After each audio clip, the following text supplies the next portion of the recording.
I don't know if this is still true, but they do these like statistical analyses of, for example, particularly, what professions have the highest rates of suicide? And it's like dentists.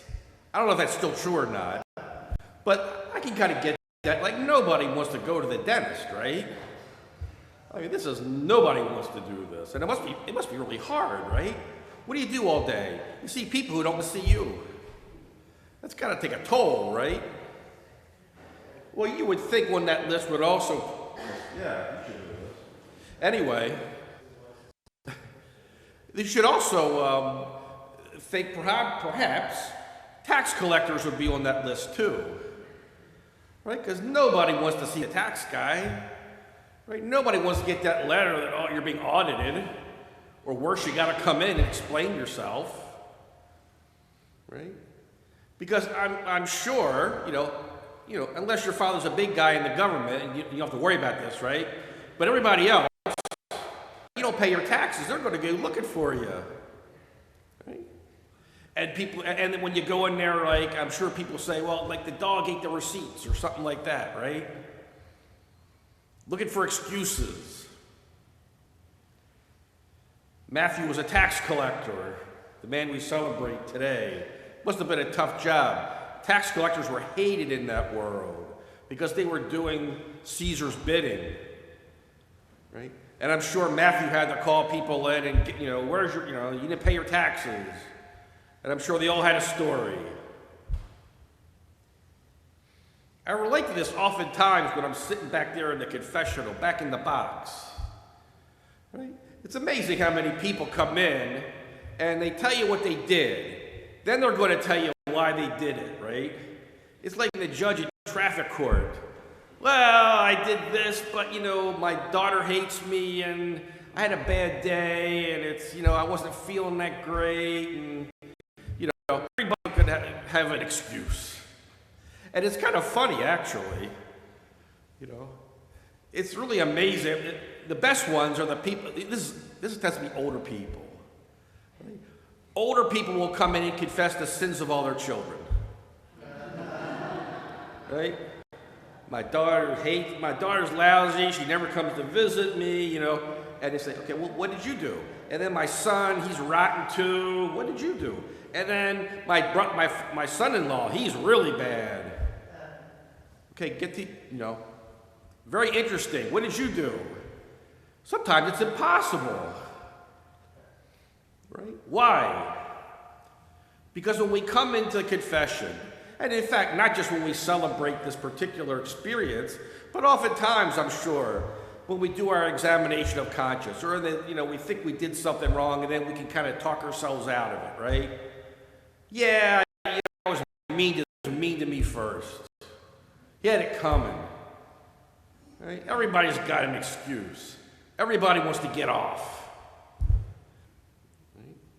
Right? And I think that's oftentimes, and why do we do that? Because we see it as a legal formality.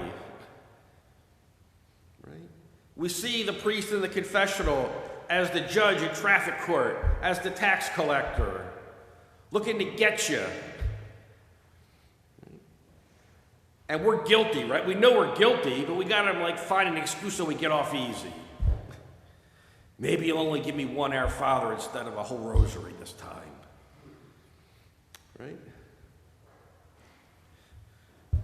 Jesus uses this encounter with Matthew the tax collector to offer an incredibly important corrective to the faith vision, if you will, of the people of this world, but also of our world. Right? The tradition, the faith tradition of the Jewish people up into the time of Jesus increasingly became rooted in following the law. All those 632, whatever it is, commandments. Right? Follow all the laws. Now, the interesting thing with that is, even if you did all that, it didn't get you anywhere, right? Because there was still no belief in an afterlife. Right? But it was seen as a way of kind of like appeasing God. so that God wouldn't kill you in this world. They viewed their relationship with God on a legal basis. And what Jesus is saying today is, no, that's not how you should look at this. Right? Those who are well do not need a physician, but the sick do. That's the way that our coming to confession, our doing our examination of conscience. We're turning to God, Jesus, not as the judge in traffic court, not as the tax collector, but as the physician. You know, the image, and I've mentioned this before, but the image that I like to use about this is like and those of you who are a certain age, well, this will make sense. If you're a little younger, maybe not. But that's like a MASH unit. Remember that television show, right? They bring in soldiers off the battlefield who are all ripped up, and the doctors do what they can to stabilize them, to send them off, maybe back to the front if they aren't hurt too bad, or to send them off to a real hospital. Right? You patch them up and you get them out. That's what we do back there. Broken, sin people come in, and hopefully through this experience, we patch them up and we send them back out to the world. Right? We're not there to condemn. We're not there to put the blame on. Jesus came not to be angry, right? But to be a physician of souls. That's what that's supposed to be. And not just that particular encounter, again, but how we look at God. Right? We often reduce God to the traffic judge. Right? We reduce God to the tax collector who's trying to get us. Right? That's not what God. I desire mercy, not sacrifice. And then now there's a flip side to this coin, right? So, on one hand, there's folks at the traffic court and try to get off easy. The much larger group are the ones who never come at all, right? Why? It wasn't so bad. I'm all right. God and I are good. I'm all right. In fact, I'm doing a lot better than most of you people. That's kind of the mindset. I did not come to call the righteous, but sinners. If that's our attitude, right? If we think we're better than at least one other person in the universe, we're good. We're right. We have put righteousness on ourselves. We are self-righteous. And you don't need God if you're self-righteous. Sinners need God, not self-righteous people. And the reality is, everybody's a sinner and nobody's righteous. Right? We all need the divine physician. We don't need to be afraid of going to jail or having to pay the tax or going to hell, per se. But we need to be drawn towards the divine physician to seek the healing that we need.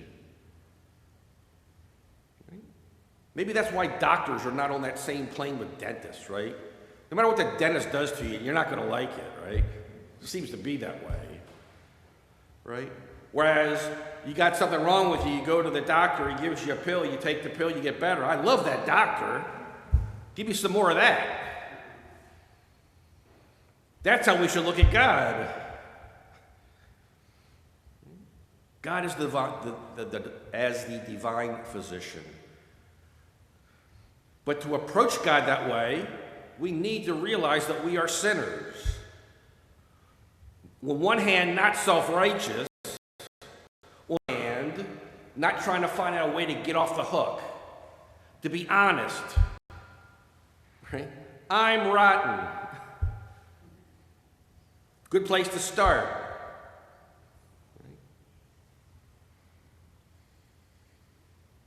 But we need to turn to the divine physician, because if you just stay in your rottenness, you're just rotten. Hopefully we want to be good. And in fact, God is good. And the whole quest of life is to become more godlike, to move beyond our fallenness.